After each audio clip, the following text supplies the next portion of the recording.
Shout out to Squarespace for sponsoring this video. Hey guys, Spirit of the Law here. In this Civ overview, we're going to take an updated look at the Malay.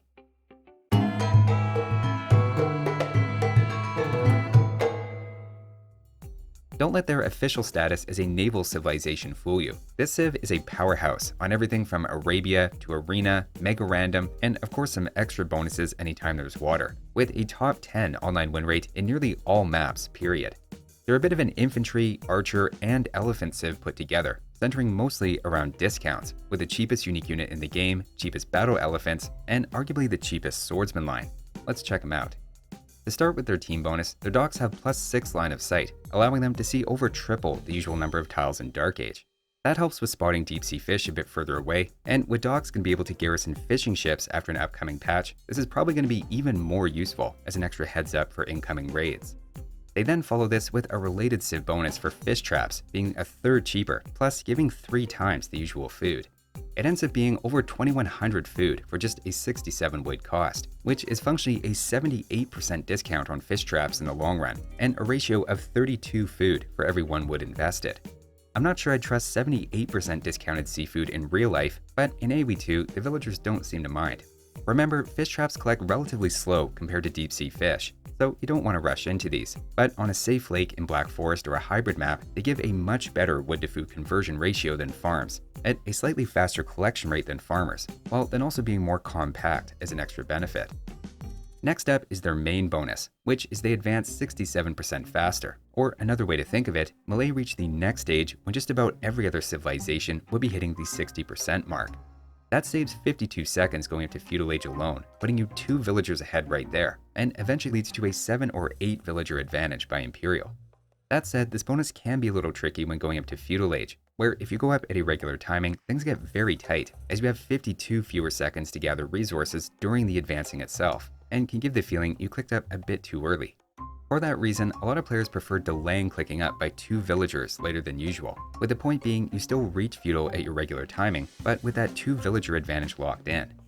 Keep in mind you do pay an extra 100 food for those villagers, and they'll take a few minutes to pay back, so you won't really feel like you're ahead until maybe mid-Feudal Age.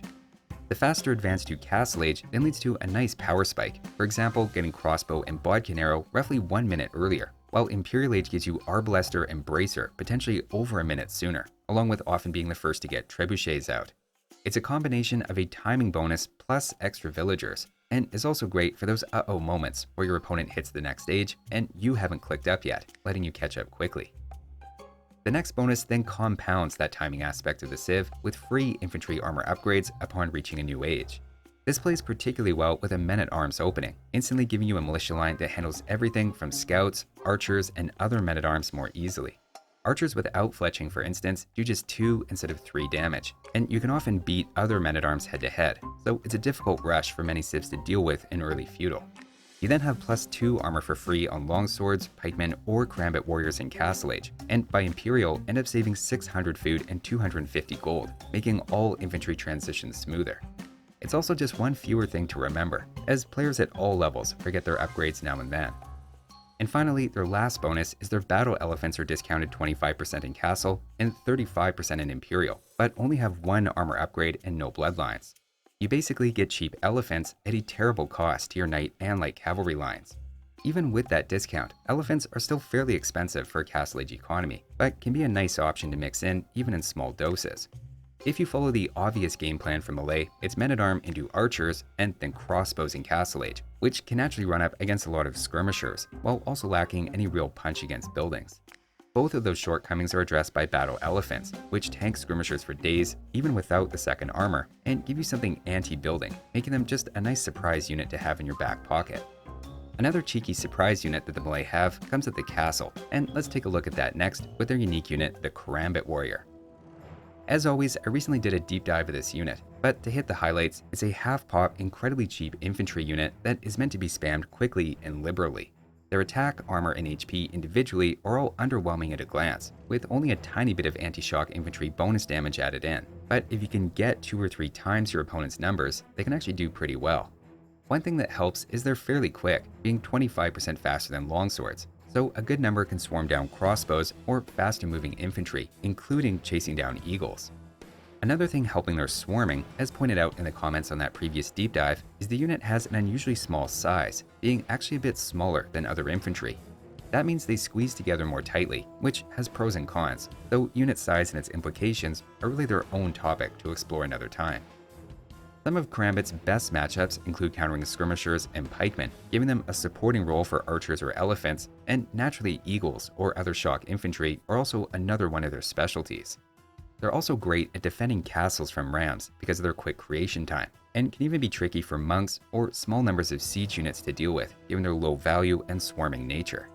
They're also a surprise weapon on arena or sometimes open maps as well, as a fast castle into Karambit Warriors and Rams is a combo that can be very hard to stop if you're not expecting it, having a huge amount of synergy with the Malay faster uptimes and free armor upgrades.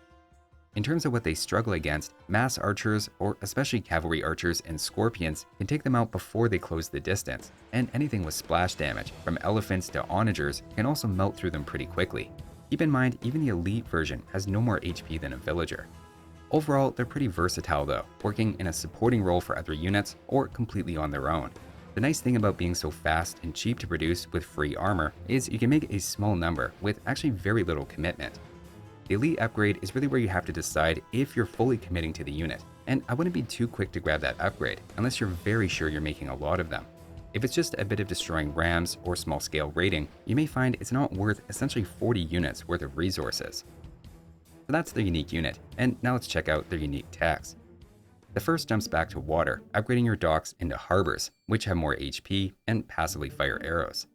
Keep in mind all Civ's docks will fire arrows when garrisoned by fishing ships in the water overhaul patch coming soon, but the key is Malay harbors will do that passively as well. We're sort of in between patches at the moment, but the main takeaway is harbors are a solid defense against reasonably small groups of ships, say 5 or less, and this is true both before and after the upcoming changes. The two most important things to highlight about the building are first that it's improved by fletching etc. and chemistry, giving it more range and damage. The other critical point is that it's affected by heated shot, going from +2 to +6 bonus damage for all arrows against ships, making that a very important tech in those matchups. Even outside the obvious extra protection for fish traps, it also has some utility on hybrid maps as well, where it offers around half the firepower of the tower line, but only costs wood, so they can lock down a lot of map control for cheap. Of course, on Arabia, Arena, or any other map without access to water, it's just not going to come into play. Their other unique tech is then Force Levy, which replaces the Swordsman line's 20 gold cost with 20 food. As the civilization's name suggests, this is a very good melee civ, particularly once you have this tech, as it gives you a trash unit that hard counters other trash units. The one hangup is the tech's high cost, at 850 food and 500 gold, so like the elite Karambit upgrade, it's a commitment that won't always make sense. It's certainly not seen in every Imperial Age game for Malay, but like battle elephants and Karambit Warriors, it's just one more weapon that opponents need to anticipate in the back of their mind. To get the full Malay experience, you need just 3 lumberjacks working constantly to maintain the replacement cost of 124 fish traps in order to then continually spam two-handed swordsmen from 12 barracks. This, ladies and gentlemen, is peak efficiency and environmental sustainability. So that's the Malay unique techs, and now let's move on to their wider tech tree, starting with the archers. The main highlight here is the crossbow line, supercharged by good Castle Age and Imperial Age timings. The archery range as a whole does drop off a bit in Imperial, but in the context of Malay, they have plenty of good options to build around their fully upgraded arbalesters. I'd say it's an A-, as not necessarily the best archer civ in the game, but it's definitely core to their playstyle. Next up for infantry, they're missing the champion and gambazins, but you have to look to their bonuses and unique tech to get the real story. Consistently getting those armor upgrades, having the goldless two-handed swordsman, plus the Karambit Warrior as an option, put Malay in A- or even A territory for infantry. Had they been called an infantry civ instead of a naval one, I don't think anyone would bat an eye. Moving on to cavalry, this is where things fall off, with a decent scout opening, but after that, it's best to use the light cavalry and knight lines sparingly. I want to give them a D grade for the memes, but battle elephants are actually a decent option, with a discount more than making up for their missing techs. They land for me as a B- overall, carried on the back of some underfed and underpaid elephants.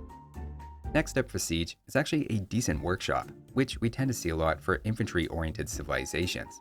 The ram and karambit combo is a very fun one in particular, but maybe the most important thing here is the bombard cannon, giving you an answer to onagers and castles in support of your archers. I'd give this a solid B+. Moving on to the Navy, we'll use the upcoming naval overhaul, including the University techs, where the only things missing are the heavy demo ship and fire galley detonation technologies. Between the extra dock line of sight and aging up with 2 extra villagers, they're a strong A- early, leading into a harbor-powered A- late. I don't consider them in the highest tier of naval civilizations, but depending on how much you like harbors and consider timing arguments, they're possibly in that discussion. Taking a quick look at the monks, they're just missing the speed boost from fervor and the group conversion tech. There feels like some good synergy between a monk rush and the faster uptimes, so I don't see why you couldn't play Malay as a monk civ on Arena for instance, but there isn't a direct monk bonus, so it's hard to give the tech tree anything higher than a B+. Certainly for a monk rush specifically, they're probably one of the better civs to pull it off. Next up for defenses, the University isn't great, lacking fortified walls, architecture, and also hoardings at the castle.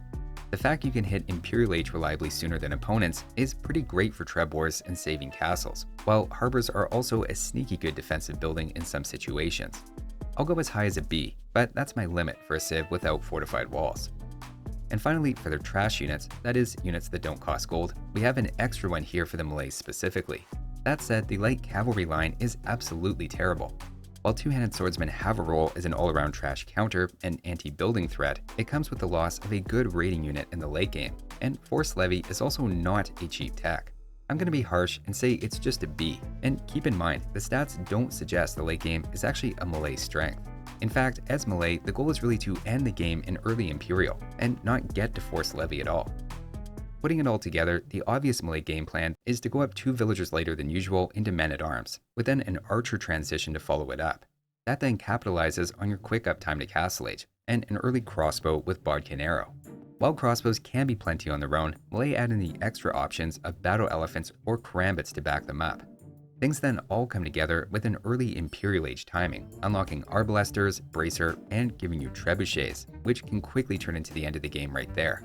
It's a completely timing-based civilization, with a solid economy underlying it from a consistent villager lead.